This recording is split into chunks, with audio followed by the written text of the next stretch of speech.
You can't see me, but you can hear what I say.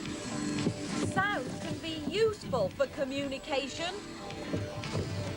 But sometimes there's so much noise that you can't hear a thing. What you need to do is control the noise. And to do that, you have to understand what sound is.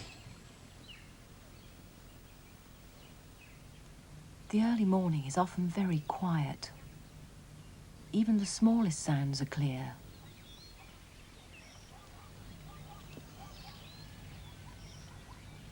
But what is sound? Where does it come from?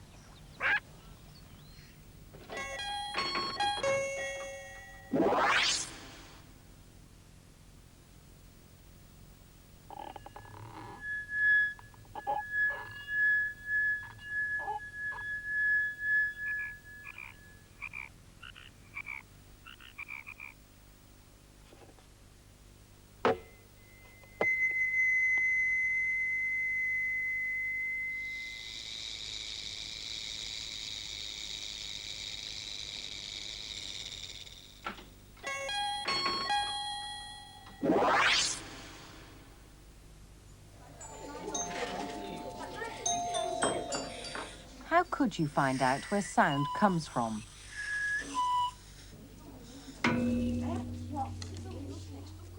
Is it movement that makes sound? What sort of movement?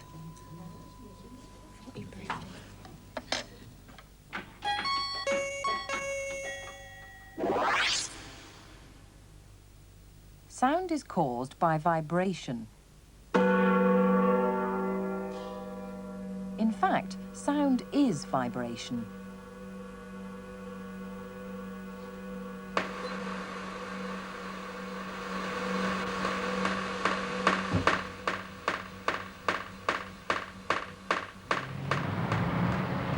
Sometimes, when there's a lot of noise, you can see the vibration it causes. Look at this window.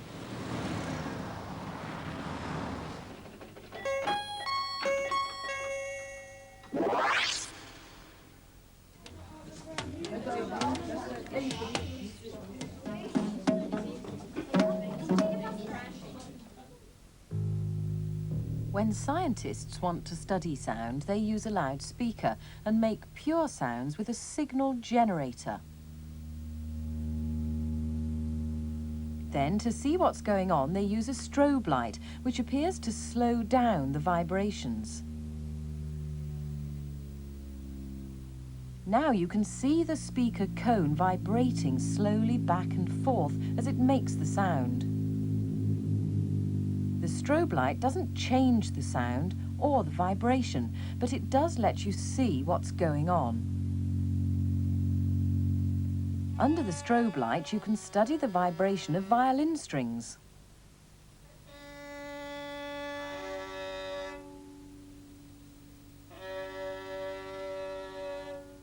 And you can do the same thing at home using a television screen as a strobe light.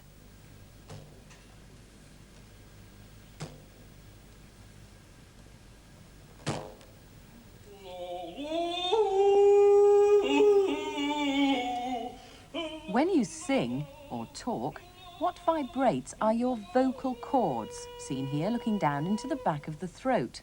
They go apart for the low notes and come together for the high ones.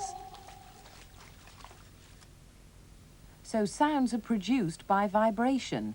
What do we use to hear them with?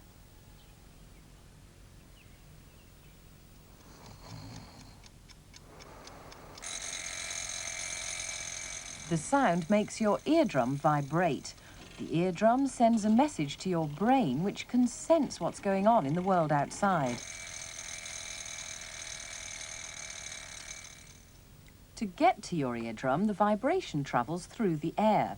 The air in front of the speaker vibrates and passes on the vibration to the soap film. The same thing happens if you put a shiny plastic mirror near the speaker. It's flexible, so the sound will make it vibrate.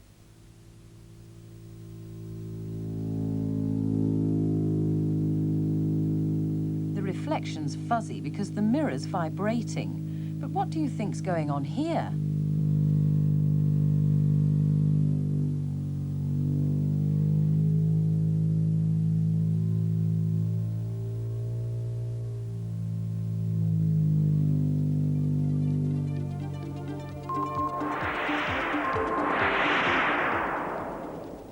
In some special places, you get echoes.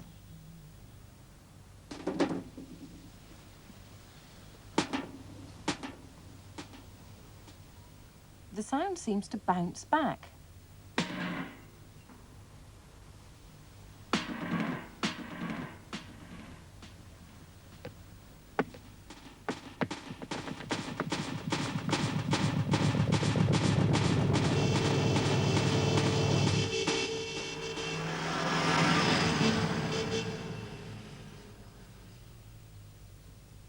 What do you think you need to get an echo? What do you think you need to get an echo? And how could echoes be useful? And how could echoes be useful? Bats use echoes to find their way in the dark. This is called echolocation. Radar is like echolocation. Radar is used to locate aircraft and ships. The Navy use sonar to find enemy submarines.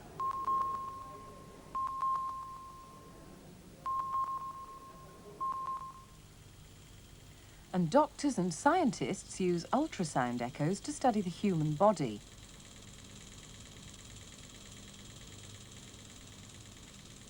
The instrument sends out a beam of very high-frequency sound and measures how it bounces back. The echoes are converted into a picture of the patient's eyeball. Suppose you were blind. If you couldn't see where you were going, could you use echolocation to help you find your way?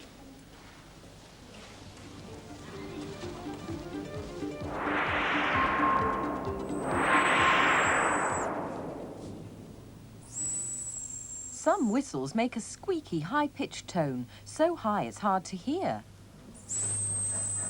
Especially for older people. What do you think this sort of whistle might be useful for?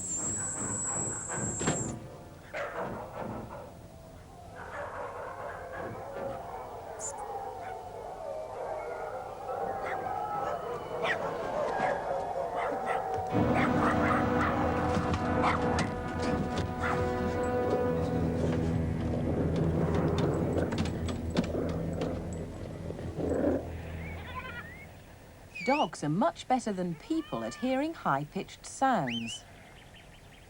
But what does high-pitched mean? What is pitch? One way to raise the pitch is to play a record too fast.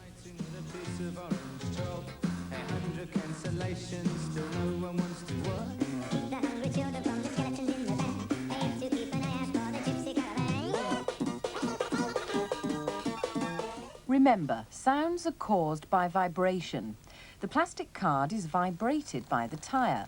The faster the vibration, the higher the pitch.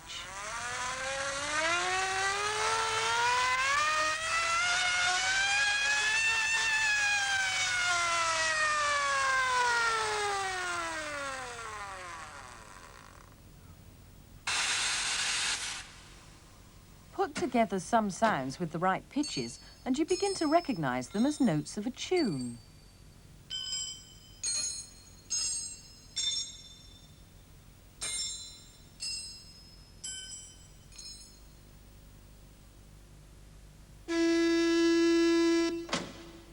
So isolated notes make a melody. To make real music, all you need is a rhythm section.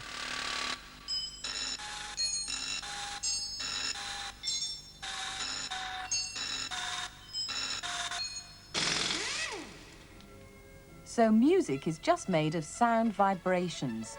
But music is so enjoyable that people have worked out how to write it down. It has a language all of its own.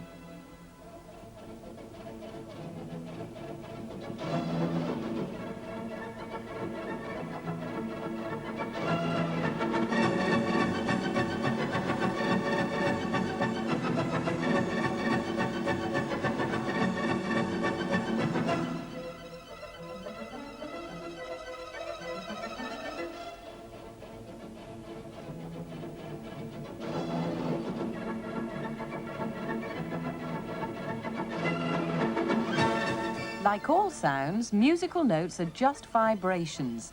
You can even hear the vibrations through your teeth. By the time he composed his Ninth Symphony, Ludwig van Beethoven was quite deaf. How do you think he wrote the music?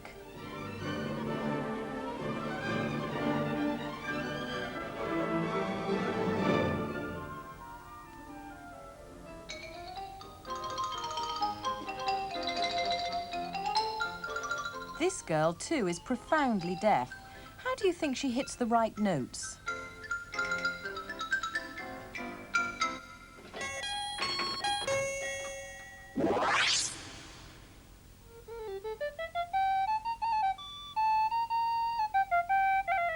With a special instrument, you can turn a scientific eye on the shapes of sound vibrations.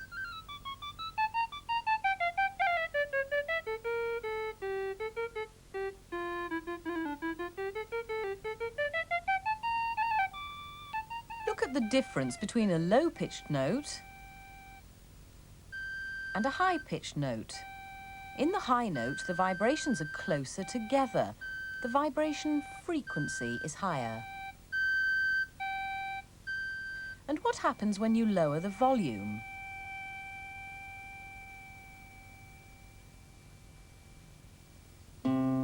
Different instruments make different sound shapes, even if they're all playing the same note.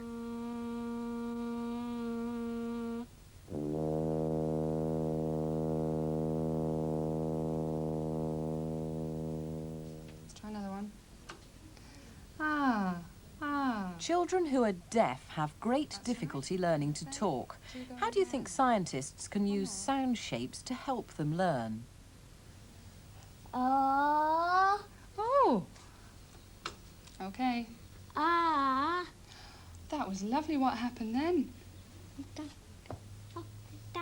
It went up and down and up again. That was a lovely one. Have another try.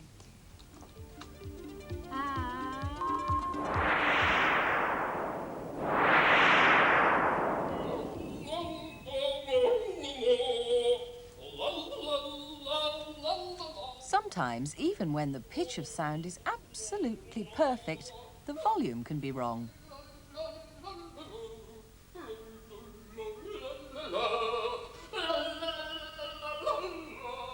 How do you control the volume of sound? How do you make sounds quieter or louder? Early gramophones had a heavy needle to pick up vibrations from the record, and to get the sound out into the room, they used a big, specially shaped horn.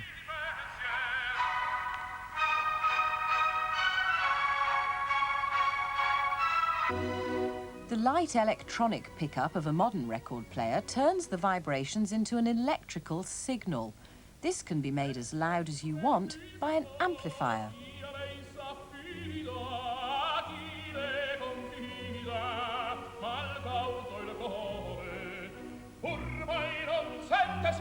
The signal is fed to the speaker, and as you turn up the volume, its vibrations get bigger.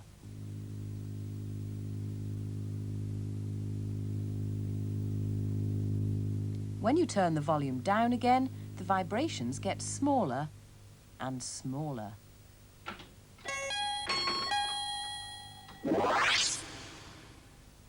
What do you think might happen to your ears if the vibrations got too big?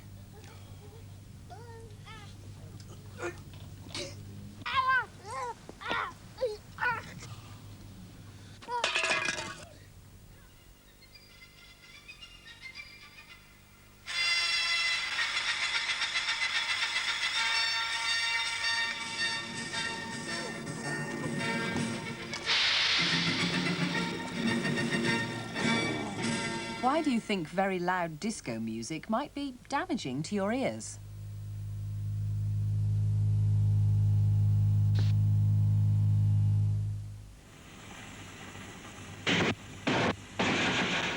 When people have to work in very noisy places, scientists monitor the level of noise.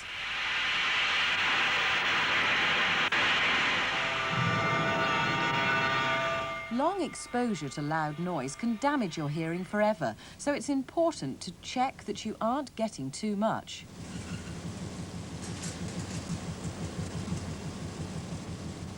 The loudness of noise is measured in decibels. In this quiet classroom, we measured about 35 decibels.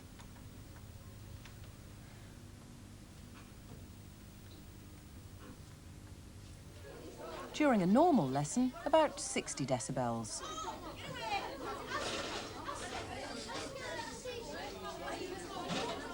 And when the teacher wasn't there, about 80 decibels. But however noisy or quiet it is, there's one sound that has to be so loud you always hear it.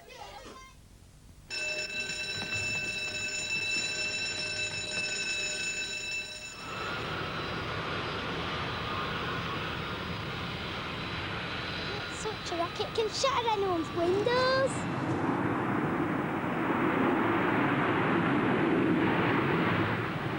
Too much noise in the environment is called noise pollution.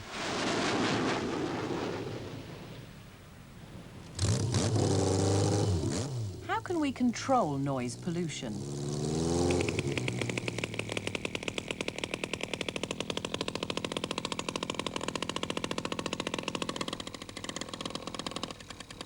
What we'd like to hear are the sounds of nature. But often they're drowned by noise pollution.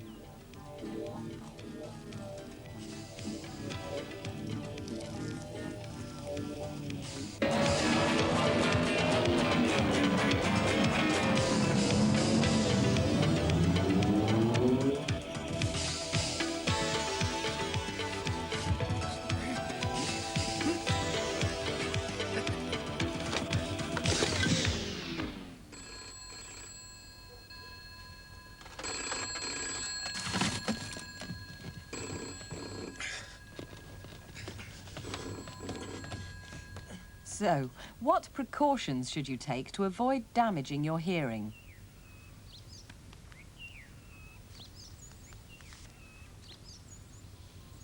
How many ways can you think of to insulate yourself and your home against too much noise?